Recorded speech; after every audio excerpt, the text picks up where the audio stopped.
नमस्कार दर्शक बंधु।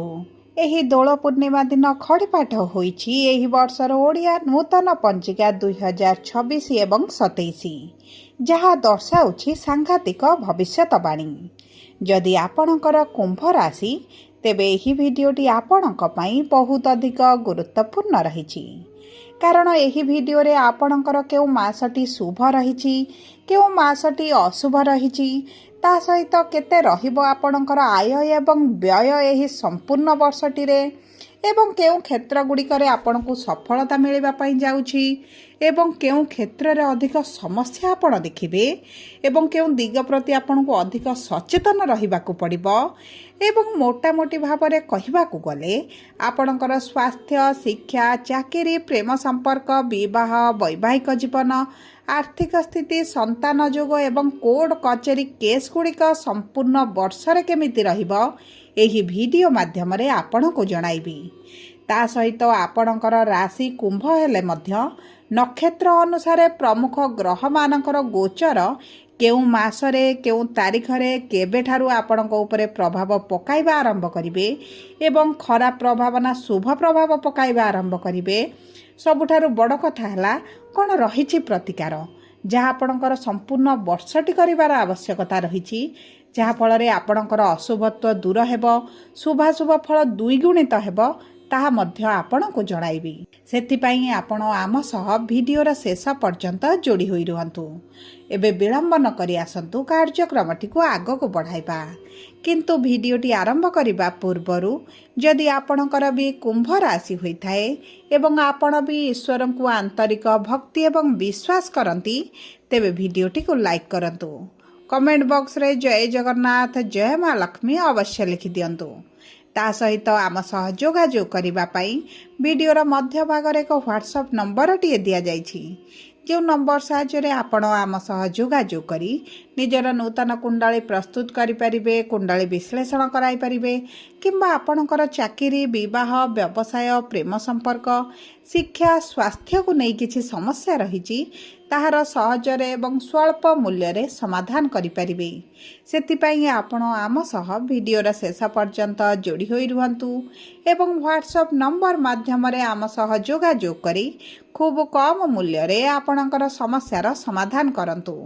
एबे आसंतु कार्यक्रमटी को आगको बढ़ाइबा एवं सर्वप्रथम जानिबा एही ओडिया पांजी 2026-27 अनुसार केउ चारोटी प्रमुख ग्रहंकर बड़ गोचर एवं महापरिवर्तन हेबा पई जाउछि एवं आपणक राशि उपरे किभଳି प्रभाव पड़िबा पई जाउछि।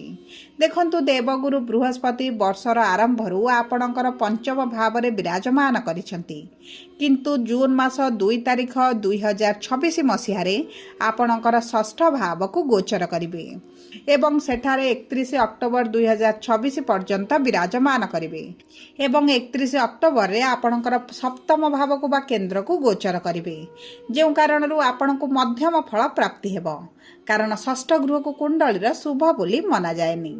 ता सहित शनि वर्षर आरंभ आपणकर द्वितीय भाव बा धनर भाव रे विराजमान करिसंती एवं आपणकर जून मास 3 तारिख 2027 मसीहा पर्यंत आपणकर एही द्वितीय भाव रे विराजमान करिवे एवं जून 3 तारिख दिन आपणकर शनिकर 7.5 मध्य शेष हेबा पई जाउछि। ता सहित राहु एवं केतु दुईटी छाया ग्रह एवं माया ग्रह जहाँ आपणकर राशि रे एवं आपणक सप्तम भाव रे विराजमान करिसंती। आपणकर राहु द्वादश भाव को डिसेम्बर 5 तारिख दिन एवं केतु आपणकर षष्ठ भाव को डिसेम्बर 5 तारिख दिन गोचर करिवे। तेणुकरी एही सब ग्रह मानकर मिश्रित फल आपणको प्राप्त हेबो, किंतु केउ क्षेत्र रे की प्रकार फल प्राप्त हेबो ताहा आसंतु नक्षत्र अनुसार जानिबा। देखंतु सर्वप्रथम हेउची धनिष्ठा कुंभ राशि बा 23/11 कुंभ राशि। आपणकर नक्षत्र अधिपति होउछंती मंगल एवं मंगल विराजमान करिसंती आपणक राशि। देखंतु मंगल हेउछंती आपणकर तृतीय एवं दशम भावर भावाधिपति, तेणुकरी आपण कर्मक्षेत्र उपरे जून मास 2 तारिख परठारु बहुत अधिक प्रभाव पड़िबा पई जाउछि। कारण गुरु आपणकर षष्ठ भाव में विराजमान करी दशम भाव को पंचम दृष्टि प्रदान करिवे, जो कारणरू कर्मक्षेत्र में आपणकर सफलता प्राप्ति हेब। जदि नूतन भाव में किसी कर्म आरंभ करबा पई चाहुचंती तेबे अति उत्तम रहिबो। ता सहित जदि आपणकर चाकरी रे परिवर्तन, चाकरी रे प्रमोशन किबा सैलरी इंक्रीमेंट हेबार, पोस्ट परिवर्तन हेबार आपण अपेक्षा रे रहिचंती तेबे मध्य जून 2 तारिख परठारु आपणक जीवन में निश्चित भाव में परिवर्तन गुड़िक आसिबो। आपणको खुशी खबर प्राप्ति हेबो। जो माने चाकरी संधान रे रहिचंती आपणकर मनपसंदर चाकरी मध्य जून 2 तारिख परठारु आपणको प्राप्त होई पारे। देखंतु जेतेबेले गुरु आपणक षष्ठ भाव में विराजमान करिवे आपणक कर्म क्षेत्र में शत्रु मानक हानि करिवे। आपणको जो समस्या रे पकाउछंती से शत्रु माने आपणक ठारु दूरता बनाइबे। ता सहित जदि नूतन व्यवसाय पई आपण इन्वेस्टर खोजुतिले, लोन चाहुतिले तेबे जून 2 तारिख परठारु आपणकर एही सब लोन बा आपणकर एही अर्थर समस्या धीरे धीरे दूर हेबा आरंभ हेबो एवं आपणकर रोजगार रे मध्य बढ़ती हेबो। कारण गुरुकर सप्तम दृष्टि आपणकर एकादश भाव उपरे रहिबो, जो कारणरू आपणकर किछि ना किछि पुराना दीर्घ दिनर अभिलाष इच्छा आपणकर पूर्ण हेबा पाई जाउछि। जदि आपणक व्यवसाय रे मांदा परिस्थिति देखुचंती तेबे सेथिरे मध्य आपणकर उन्नति निश्चित भाव में प्राप्त हेबो। ता सहित जो माने विवाहर संधान रे रहिचंती, विवाह प्रस्ताव खोजुचंती, विवाह होई पारु नाही, कोनोसी ना कोनोसी कारणवशतः विवाह भांगी जाउछि, तेबे अक्टोबर मास 31 तारिख परठारु आपणक विवाह हेबा पई अति प्रबल योग बनुछि। कारण गुरु गोचर करिवे आपणकर सप्तम भाव एवं जेतेबेले शुभ कर्मर कारक ग्रह देवगुरु बृहस्पति विवाहर भाव में प्रवेश करिवे आपणक विवाह जीवन में जदि किसी समस्या चलिछि ताहा मध्य समाधान होई जिवो। आपणक विवाह जदि विलंब होउछि तेबे मध्य आपणकर सेही सब समस्या दूर होई जिवो। आपणक विवाह सहित आपणक वैवाहिक जीवन में मध्य आपण निश्चित भाव शुभ परिवर्तन देखिबे। एबे आसंतु जानिबा शतभिषा कुंभ राशि 24/11 कुंभ राशि व्यक्ति विशेषकर किभଳି ରହିବ ଏହି नूतन पांजिका अनुसार 2026-27 वर्षटी। देखंतु आपणकर नक्षत्राधिपति होउचंती राहु एवं राहु आपणकर डिसेंबर 5 तारिख पर्यंत आपणकर राशि रे विराजमान करिवे, जो कारणरू आपणकर चालाक चतुर बुद्धिमान हेबा सहित आपणक कर्म क्षेत्र रे आपण खूब सहजरे कर्म गुडी को समाप्त करि परिबे। किंतु आपणक स्वास्थ्य को आपणक जगिबाकू पड़िबो। आपणक शरीर रे विभिन्न प्रकार समस्या आपण देखि पारंती, विशेष भाव में ब्लड रिलेटेड समस्या आपणकर बाहरी पारे। ता सहित आपणकर पेटरे डाइजेशन समस्या, गैस समस्या, खाद्य हजम प्रक्रियार समस्या मध्य आपण देखि पारंती। सेति प्रति आपणको दृष्टि देबाकू पड़िबो। एवं ता सहित आपणकर रस्याधिपति धनर भाव में विराजमान करुथिबारु आपणकर आर्थिक स्थिति रे मध्य परिवर्तन आसिबो। आपणकर धनर भाव को गुरुंकर शुभ दृष्टि रहिबा कारणरू आपणकर आर्थिक स्थिति रे जो समस्या रहिछि ताहा दूर होई जिवो। एवं देखंतु आपणकर खर्च एही समय रे किछिटा बढ़ी पारे, सेति प्रति आपणको दृष्टि देबाकू पड़िबो।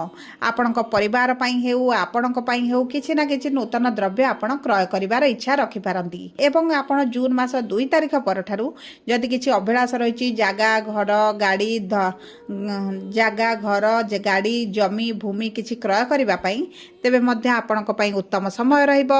एवं आपणकर जदि किछि कोर्ट कचेरी केस चले किंबा आपण कोनोसी मिथ्या एलिगेशन रे फसी जाइछंती तेबे मध्य आपण जून 2 तारिख परठारु एही सब समस्या रु बाहर को आसीबे। एवं देखंतु शनिकर सप्तम दृष्टि आपणकर अष्टम भाव को थिबारु आपणको अचानक किछिटा धन लाभ होई पारे, सरकारी सूत्र रु धन लाभ होई पारे किंबा आपणकर पैतृक संपत्ति की किंबा कोनोसी प्रॉपर्टी आपण बिक्री करबा पई चाहुतले सेही माध्यम रे मध्य आपणकर धन लाभ होई पारे।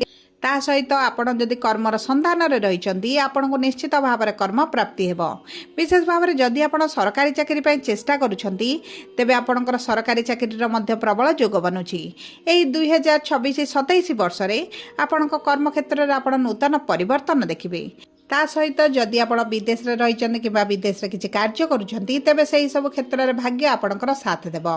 एबे आसंतु जानिबा पूर्व भाद्रपद कुंभ राशि 25/11 कुंभ राशि रो व्यक्ति विशेषकर ओडिया नूतन पांजी 2026-27 अनुसार किभଳି रहिबा पाई जाउछि। देखंतु देवगुरु बृहस्पति हेउछन्ते आपणकर नक्षत्र अधिपति एवं गुरुंकर पंचम दृष्टि आपणकर भाग्यर भाव उपरे रहुछि। तेणुकरी जून मास 2 तारिख पूर्वरु जदि आपण भाग्य भरोसा किसी कार्य नूतन भाव में आरंभ करती तेबे आपनको उत्तम फल प्राप्ति हेबो। ता सहित गुरुंकर नवम दृष्टि जेहेतु आपणक राशि उपरे रहुछि आपणको खाद्य पानी उपरे टिके नियंत्रण आणंतु, कारण नचेत आपणकर मोटापा बढ़ी पारे एवं जे कारणर आपणकर पेट जातीय समस्या किछिटा बाहरी पारे। जदि आपण विद्यार्थी अछंती तेबे शिक्षा क्षेत्र में आपनको आकाश छुआ सफलता प्राप्ति हेबो। आपण उच्च शिक्षा करिवार सुजोग मान प्राप्त करिवे। जदि आपण जून 2 तारिख पूर्वरु किछिटा परीक्षा इंटरव्यू एंट्रांस देउछंती तेबे मध्य भाग्य आपणकर साथ देबो। जदि आपण प्रेम संपर्क रे अछंती प्रेम विवाह करिवा पई चाहुछंती तेबे उत्तम समय आपणक पई रहिछि। ए देखंतु आपण जून 2 तारिख पूर्वरु जदि प्रेम विवाह करि परिबे तेबे आपणक पई बहुत अधिक शुभदायक रहबो। नचेत आपण अक्टोबर 31 पर आपणक प्रेम विवाह पई मध्य प्रबल योग बनुछि। ता सहित जे व्यक्ति माने द्वितीय विवाह करिवा पई चाहुथिले तेबे आपणक पई मध्य बहुत अधिक शुभदायक समय रहिबो। ता सहित देखंतु कुंभ राशि व्यक्ति विशेष मानकर संतान प्राप्ति पाई जून मास 2 तारिख पर्यंत बहुत अधिक शुभदायक समय रही। कारण गुरु आपणक संतानर भावरे विराजमान करिसंती। जदि आपणक संतान प्राप्ति रे विलंब हेउथला तेबे मध्य एही समय मध्य संतान प्राप्ति होई पारे, किंबा आपणकर पूर्वरु जदि संतान रहिथिले किंबा आपणक संतानक स्वास्थ्य को नै क्यारियर को नै विवाह को नै चिंतित अछंती तेबे आपणकर चिंता करिवार कोनोसी आवश्यकता नाही। कारण आपणक संतानक माध्यम रे मध्य आपणको किछिटा अर्थ प्राप्त होई पारे।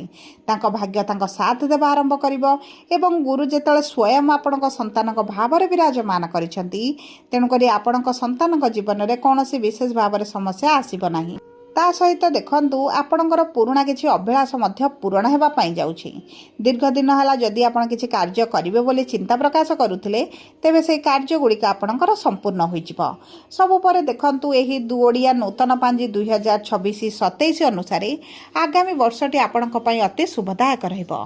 सबु परे अशुभत्व को दूर करी शुभाशुभ फल वृद्धि करिबा पई जेहेतु शनिकर 7.5 चलिछि प्रतिदिन हनुमान चालीसा पाठ करंतु। शनिकर बीज मंत्र संध्या समय 108 थर पाठ करंतु एवं गुरुवार दिन हलदी किछिटा पानी रे मिसाई स्नान करंतु। हलदी रंगर खेचुड़ी बनाई आपण गरीब लोक मानकु दान करि दियंतु।